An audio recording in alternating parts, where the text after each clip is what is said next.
41 பேர் பலி இன்னைக்கு வரைக்கும் அப்படிங்கிறது தான். ஒரு பக்கம் திமுகவை சொன்னாலும் இன்னொரு பக்கம் தாவேகா மேலே தப்பு, விஜய் மேலே தப்பு, ஸ்டாலின் அவர்கள் மேலே தப்பு. இது நம்ம கேட்டுக்கிட்டே இருக்கோம். எந்த பக்கம் தப்பு சொல்ல முடியாது. 2 பக்கமும் தவறுகள் இருக்கு.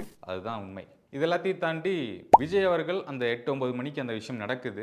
ஏர்போர்ட்டுக்கு போறாரு. திருச்சி ஏர்போர்ட்டுக்கு போயிட்டு கேட்குறாங்க பிரஸ். சார் அப்போ 30 பேர் வந்திருக்காங்க. 30 பேர் வந்திருக்காங்களே சார் என்னன்னு கேட்கும்போது அவர் கண்டுக்கல. அவர் பாட்டு போயிட்டார். ஓகே, அப்போ பிரஸ்ஸை மீட் பண்ண முடியல. ஒரு பதட்டம் இருந்திருக்கும். சரி. அதுக்கப்புறம் அடுத்த நாள் ஒரு அறிக்கை வருது தாவேகா சார்பா. இந்த மாதிரி நான் வருத்தப்படுறேன், நிவாரணம் அப்படின்லாம் சொல்றாங்க. ஏன் இன்னி வரைக்குமே அந்த பிரஸ்ஸை மீட் பண்ணல? பிரஸ்ஸை மீட் பண்ணி எனக்கு வருத்தம் தெரிவிக்கிறேன், இரங்கல் தெரிவிக்கிறேன் இது வரைக்குமே ஏன் சொல்லல? கரூர் ஏன் போகல? சரி, நீங்க போக வேணாம். உங்களுடைய பொதுச் செயலாளர் ஆது அர்ஜுனோ குஷி ஆனந்த் அவர்களோ ஏன் போகல, ஏன் மீட் பண்ணல, ஏன் பிரஸ் மீட் பண்ணவே இல்லை? இது எங்க வருது அப்படின்னா விஜய் மேல நம்பிக்கையே இல்லாம போகுது மக்களுக்கு. அந்த ரசிகர்கள் இன்னும் நம்பிட்டு தான் இருக்காங்க.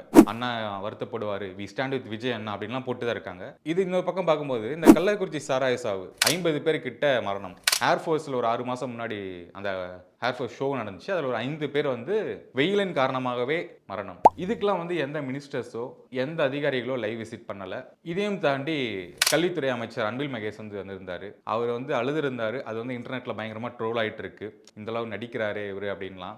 இந்த ட்விட்டர் எடுத்துக்கிட்டோம்னா எல்லா தரப்பினரும் ட்வீட்ஸ் வருது. விஜயை பார்க்க 40 பேர் செத்துட்டாங்க, விஜய்னால செத்துட்டாங்கன்னு விஜயை போட்டு எல்லாருமே இது பண்ணிருக்காங்க, ட்ரோல் பண்றாங்க. அது எந்த ஒரு ஆதாரமே இன்னும் நடக்கல. விசாரணை கமிஷன் இப்பதான் போட்டிருக்காங்க. அதுக்கு இந்த அளவுக்கு போயிட்டு இருக்கு. உச்ச நடிகர்கள், சப்போர்ட்டிங் ஆக்ட்ரஸ், இப்போ இருக்கக்கூடிய புது நடிகை எல்லாம் போடுறாங்க இந்த விஷயத்துக்காக. இதுக்கு முன்னாடி சம்பவம்லாம் எங்கப்பா போனீங்க அப்படின்னு கேட்கக்கூடிய விஷயமா தான் இருக்கு. விஜய் அவர் மேல ஒரு ஹேட்டர் பரப்பிட்டு இருக்காங்க. விஜய் மேலதான் தப்பு, விஜயை பார்க்க வந்தனால தான் இது ஆச்சு, விஜய் தான் பொறுப்பேற்றுக்கணும் அப்படிங்கிறாங்க.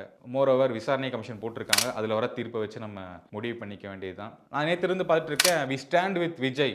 எதுக்காக இது போடுறீங்க அப்படின்னு எனக்கு ஒரு கேள்வி இருக்கு. தாவேக்கான பார்த்து நான் கேட்குறேன், எதுக்காக இந்த போஸ்ட் போடுறீங்க? ஒருவேளை விஜய் நான் வருத்தப்பட்டு இப்போ சங்கடத்தில் இருப்பாரு, அவரை ஆறுதல் படுத்த போடுறோம் அப்படின்னு போடுறீங்களா, இல்லை டிவிகேக்கு ஆதரவாக போடுறீங்களா, இல்லை டிஎம்கே அதை பண்ணிருச்சு அவங்களுக்கு நாங்கள் எதிராக போடுறோம் அப்படின்னு போடுறீங்களா? எதுக்காக இந்த வி ஸ்டாண்ட் வித் விஜய் அப்படின்னு போடுற விஷயத்தை கீழே கமெண்ட் பாக்ஸ்ல கமெண்ட் பண்ணுங்க.